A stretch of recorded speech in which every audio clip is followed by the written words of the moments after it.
வாய்ப்பெல்லாம் வந்ததா சொல்லியிருக்காங்க. இன்றைக்கு தாவைக்காலை வந்து ஒரு அதிகாரப்பூர்வ அழைப்பும் வந்திருக்கு. நிர்வாகிகளோட ஆலோசனை இப்போ பண்ண போகிறோம். அடுத்த கட்ட முடிவை நம்ம எப்படி எடுக்கணும்? சற்று முன்னர் இதே கேள்விக்கு நான் விடையளித்தேன். மீண்டும் கூறுகிறேன். 8ஆம் தேதி மாலை 6 மணிக்கு கூடிய எமது கட்சியின் உயர்நிலை குழு கூட்டத்தில் எடுத்த முடிவின் அடிப்படையில் 9ஆம் தேதி மாலை 5 மணி அளவில் செய்தியாளர்களை சந்தித்து வெளியிலிருந்து எங்கள் ஆதரவை நல்குகிறோம், நிபந்தனையற்ற ஆதரவை வழங்குகிறோம் என்று அறிவித்தோம். அப்போதே சொன்னேன், அமைச்சரவையில் இடம்பெற வேண்டும் என்கிற கருத்தும் உயர்நிலை குழுவில் முன்வைக்கப்பட்டது. குறிப்பாக கட்சியின் பொதுச் செயலாளர் ரவிக்குமார் அவர்கள் அந்த கருத்தில் மிகவும் உறுதியாக இருந்தார். ஆகவேதான் 9ஆம் தேதி பகல் 12 மணி அளவில் மீண்டும் நாங்கள்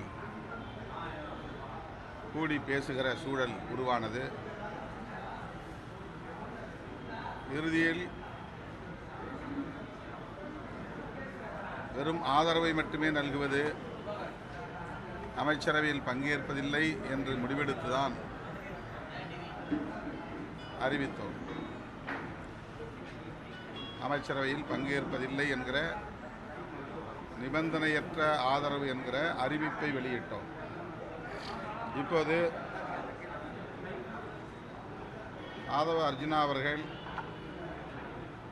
விடுதலை சிறுத்தைகள் கட்சிக்கும் இந்திய யூனியன் முஸ்லீம் லீக் கட்சிக்கும் வெளிப்படையாக ஒரு அழைப்பு விடுத்திருக்கிறார். அமைச்சரவையில் விடுதலை சிறுத்தைகளும் பங்கேற்க வேண்டும் என்பதை வலியுறுத்தியிருக்கிறார். அது தனிப்பட்ட முறையில் அவருடைய கருத்து இல்லை, முதலமைச்சரின் கருத்து என்பதையும் பதிவு செய்திருக்கிறார்.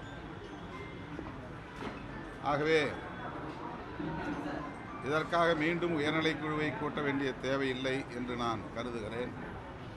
என்றாலும் பொதுச் செயலாளர்கள், பொருளாளர், முதன்மைச் செயலாளர் உள்ளிட்ட சில முன்னணி பொறுப்பாளர்களோடு கலந்து பேச வேண்டிய தேவை உள்ளது. இந்த அழைப்பை எப்படி நாம் எதிர்கொள்வது என்கிற அடிப்படையில் நாங்கள் கலந்து பேசி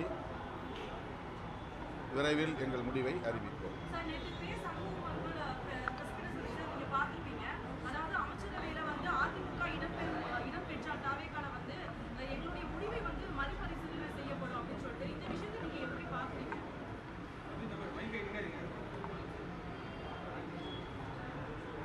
ஏற்கனவே 2-3 நாட்களுக்கு முன்னரே நான் பத்திரிகையாளர்களிடத்திலே பேசுகிற போது இதே கேள்வி எழுப்பப்பட்ட நிலையில் அதிமுகவிலிருந்து ஒரு பிரிவை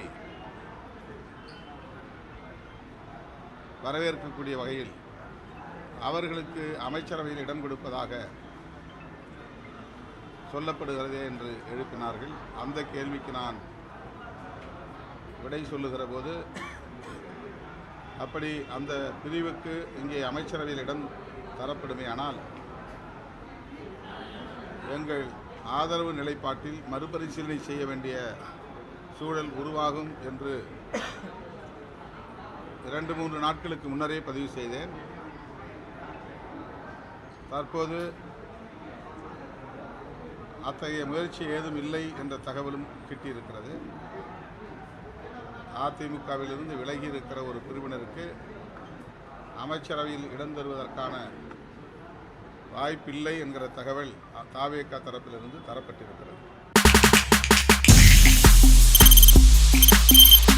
தவிர்க்க முடியாத தம்ப்நெயில்ஸ், கலக்கலான கண்டென்ட்ஸ், சினிமாவும் சீரியஸ் பிரச்சனைகளும், பல வருடங்கள் இடைவெளிக்கு பிறகு இந்த படத்துல ஒரு கலகலப்பும் கைகலப்பும்,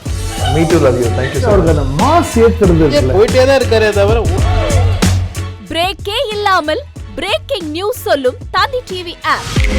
இன்ஸ்டா தலைமுறை வரை இறங்கி அடிக்கும் தந்தி டிவியின் டிஜிட்டல் எக்ஸ்க்ளூசிவ். அது தண்ணிக்குள்ள போகும்போது ஹேங் ஆயிடுச்சு. உங்களுக்கு விஜய் சார் எந்த அளவுக்கு ரொம்ப பிடிக்கும்? Of course, Malayalis are huge Vijay sir fans. ரெண்டு பேருமே ரொம்ப பிடிக்கும் எனக்கு. தந்தி டிவி ஆப்பை இலவசமா டவுன்லோட் செய்யுங்க. ஃபாலோ பண்ணுங்க, சப்ஸ்கிரைப் பண்ணுங்க, என்ஜாய் பண்ணுங்க.